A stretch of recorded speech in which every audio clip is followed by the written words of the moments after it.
and welcome to another Giant Slayer TFT How to Play video. Today our analyst will be diving into how to play Ashe as your main carry in 1019. So far in set 4, almost every composition has a lot of variations, so while we're referring to it as an Ashe carry, there's really multiple variations including 8 Brawler, 6 and 9 Elderwood, and even less common variations like Vanguard Ashe. The focus for today will be breaking down what Ashe Carry is, why and when you should play it, along with core items, champions, and breaking down each stage of the game. With all that said, let's get to it. But before we begin, please don't forget to click the links in our description. Give your support to everyone who helped make this video happen. We host many TFT tournaments with plenty of exciting content to come, so be sure to also follow our Giant Slayer TFT social media pages. Alright, let's get back to the video. Before we dive into the details of the compositions around Ashe, let's first talk about what is Ashe Carry. Ashe as the main carry focuses on two concepts: doing fast, reliable physical damage and having a super strong front line to protect her. It's simple to say, but in practice it has a lot of nuance, as the chosen mechanic really throws a wrench into any conventional planning for builds. There's a ton of variations that you can play, but always keep in mind what the goal is with a build. Which brings us to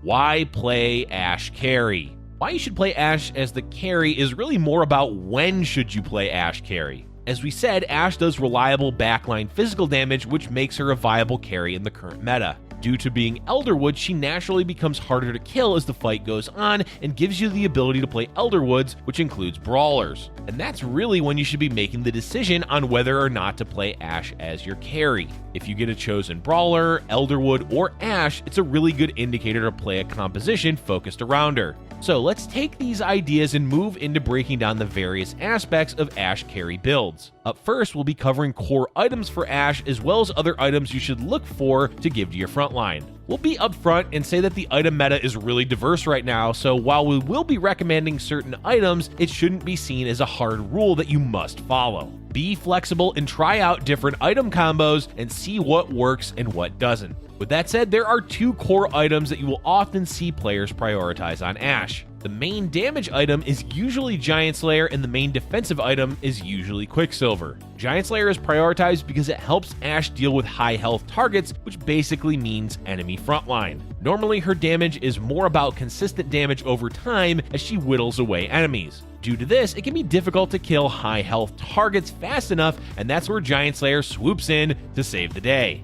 It will increase her damage to those targets by a large amount and should help against any compositions focusing on Brawlers as their main frontline. That said, it may struggle slightly against Vanguards due to the armor, but it's less common to play against 4 or 6 Vanguards than it is against Brawlers. The second core item for her is Quicksilver. Quicksilver is basically a necessity for any carry in the current meta because there's just so much crowd control. A really important reason to get Quicksilver is that Aatrox exists, and his ultimate is really difficult to position around safely. By getting a Quicksilver, you can negate the need to position around him and can quickly stick Ashe into a corner, and hopefully Aatrox will be dead or not a threat once this 12-second CC immunity wears off. As for the other items to look for on Ashe, there's a whole bunch that do well. Rageblade helps her build up value over a fight, and Infinity Edge is just an overall strong damage item for a physical carry. Deathblade is additional damage, while Bloodthirster provides lifesteal, so Ashe may live a bit longer against heavy AoE builds. Hand of Justice is likely the most common third item since it's a mix of healing and damage. Lastly, if you absolutely can't find a Quicksilver, then it's okay to get a Guardian Angel as your defensive item. For other items in this build, you're mainly going to focus on defensive items to give to your frontline. That means items like Stoneplate, Bramble Vest, Dragon's Claw, and Guardian Angel. But a really strong option is actually Sunfire Cape. Sunfire will fall off later on in the game as the damage becomes a bit negligible, but early on, it's amazing. Plus, it gives your comp some form of healing reduction that it often lacks. Set is a common addition to Ashe compositions later on in the game, so saving items to give him can work really well. Guardian Angel, Deathcap, and any defensive items really all do well on him. The last items that you can look for are spatula items, with the best and most common being an Elderwood spatula. This opens up the ability to flex in other champions or go for 9 Elderwood as a late game build. Alright, let's move on to core champions and trades. For starters, there's two main builds that you will see Ashe played in. One is 8 Brawler, 3 Elderwood, and the second is 6 Elderwood, 4 Brawler. There's variations of both, but you're either focusing on Brawlers or Elderwoods when playing Ashe as the carry. There's also less common builds like 9 Elderwood or Vanguard Ashe. Being less common, it's difficult to say when you should choose to play those, but the biggest reason to do so is if you find a chosen Ashe. The most important thing to remember is your goal with the composition is to protect Ashe, so keep that in mind with whichever build you end up going with. As for core champions, well, Ashe is the most important. She's the main carry and ideally your chosen champion. Otherwise, you'll be looking for a chosen brawler, Elderwood, or in some cases, a hunter. For example, Warwick can do well with Ashe since he can be a chosen hunter or a chosen brawler. For your Elderwood champions, you should prioritize the front line before the back line. That means Nunu, Maokai, and Hecarim. Lulu and Veigar are okay to play as one is a support champion and Veigar adds some magic damage, but ideally you want Ezreal to replace Veigar later on. Brawlers can really be anything, with the only necessary ones being Maokai and Nunu to provide Elderwood. Warwick, as mentioned, is great with Ashe since they're both hunters. And of course, Set is going to be your late game goal in any variation that uses brawlers, as he's one of the strongest late game champions in the game. Let's move on to the different stages of the game, beginning with the early game. Overall, the early game is still being figured out for Set 4. There's a lot of ways to play it compared to previous sets due to the chosen mechanic. Additionally, there's a chance for you to get extra gold instead of items early on, which opens up the door to strategies like lose streaking. To help make the early game more cohesive, let's focus on 3 ways that you can play out the early game based on what your streak is. There's lose streaking, win streaking, and standard. Lose streaking is when you haven't hit any useful chosen champions or just no chosen champion at all. Ideally, the PvE rounds will have dropped enough gold that you can begin building up your economy right away. The goal for this style is to only level naturally and lose streak until 3-1 and use the increased gold to level quickly towards 7. Win streaking is when you found a really strong chosen. Examples include either a cultist chosen like Elise or a duelist like Yasuo. Warlords, Vanguard, and Keeper can also be quite strong. Brawler and Moonlight can do well, but they require the use of items to do well with. Overall, the goal is to win streak, which means pushing levels. Level to 4 on 2-1 or 2-2, and then to 5 on 2-5. Pre-leveling is possible as well for a chance to hit higher cost units. And then there's your good old average game when you're really not on a streak. It's less ideal economically, but you'll end up with higher health in the mid-game than someone lost streaking. Basically, you'll have found some type of chosen, but not one of the super strong ones, and end up in the low 90s for health into the 2-4 carousel. You can level at standard times here if you choose, but delaying level 5 until Krugs can work as well. Let's move into the mid-game now that we've discussed a few ways that the early game can go. The mid-game is rather simple for Ashe. Your overall goal is to get to level 7 quickly and begin rolling to find her. That means you're going to be weak in stage 3 unless you've been on a win streak. If you've had an average early game or you were lost streaking, then expect to lose a bit more health during stage 3. Leveling times here will vary. Either you can play standard, which means you're leveling to 6 on 3-2 and 7 on 4-1, or you can play it slightly slower. If you have a strong economy by 3-2, which means 40 gold or more, you can wait and begin slow leveling, which means only spending your excess gold above 50 to level. Try to only do this if you've already been on a loss streak or can't maintain a win streak.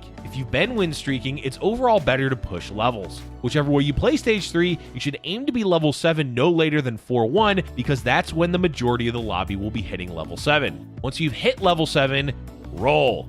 It's also the time to sell any early chosen champions you find unless it's useful for Ashe like Elderwood or Brawler. Try not to roll all of your gold away, but the goal on level 7 is to find Ashe, preferably chosen Ashe, and begin constructing a composition around her. Your priority will be Ashe first and frontline second. Above all, try to play what you hit, and that does mean pivoting away from Ashe if need be. Set 4 rewards flexibility a lot of the time, so while you can force compositions like Ashe Carry, you'll do just as well by playing what the game gives you. Once you've found Ashe in a composition built around her, you'll have 2 decisions to make. Either continue to spend gold rolling to try to hit Ashe 2 and upgrade your other champions, or play to level 8. It's common to roll if you're below 50 health since you'll need to stabilize with upgrades. But an easy method of determining your path is scouting and seeing how the rounds are going between 4-1 and 4-6. Scout to see what others have hit during their rolls. What chosen units do they have and what are their carries? If the lobby seems overall stronger than you, it's likely better to roll. Otherwise, try to play for leveling to 8 around 5-1 or 5-2.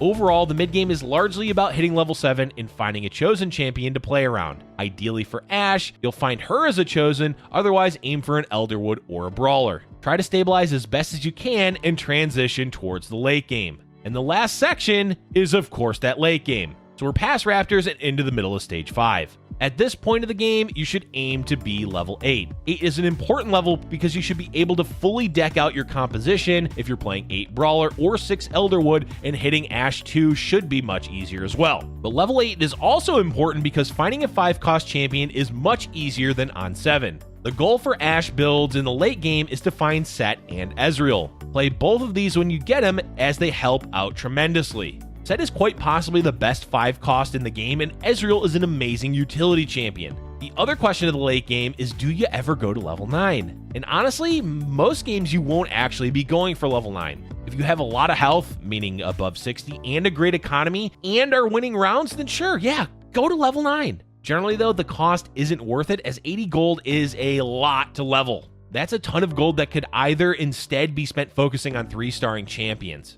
Ideally, you'll aim for Ashe 3, but really anything you hit is helpful. Finding Ezreal 2 and Set 2 will be difficult, but also the goal when rolling instead of leveling. Lastly, let's touch on positioning. Ashe is a really easy carry to position for, as you can just stick her in the corner and surround her with hard-to-kill champions. There's definitely some nuance in positioning depending on the matchup, but in general, you just want to clump up and keep any threats away from Ashe. Overall, Ashe is a great late-game carry. She's easy to position and has strong traits like Brawler and Elderwood to help protect her. The win condition for Ashe builds is Set 2 and Ashe 3. If you can meet that criteria, your chances of winning go up dramatically. Otherwise, your end goal is to get a top 4 finish finding Ashe 2, Set, and Ezreal. That is going to be it for today's video, folks. Set 4 can be difficult to navigate with the amount of variations available for each composition. We hope that this guide will help you when playing Ashe as your main carry. Let us know in the comment section below how your games with Ashe have been going and what variation of the build you like most when playing her. Thank you for watching, and if you're enjoying our content, be sure to hit the like button and subscribe for future Giant Slayer TFT videos.